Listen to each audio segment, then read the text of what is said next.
Olá pessoal, sejam bem-vindos a mais um vídeo do canal Ratec, Ronivon Almeida Tecnologia. Hoje vou dar uma dica útil e simples. Como você pode configurar o som do WhatsApp. Serve principalmente quando não podemos ou também não queremos ficar a todo momento olhando o celular para ver de quem são as mensagens que estão chegando. Apenas com o som de notificação diferenciado, você já será capaz de identificar de quem é a mensagem que está chegando. Você sempre tem aqueles contatos importantes que você não quer perder a mensagem no momento. Então isso é uma boa dica.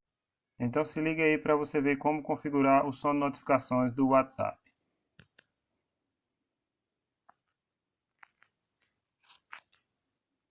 Você clica no ícone do contato.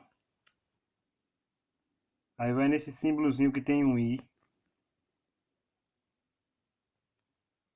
Aí você procura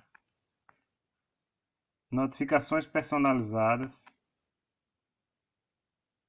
Você marca aqui se não tiver marcado.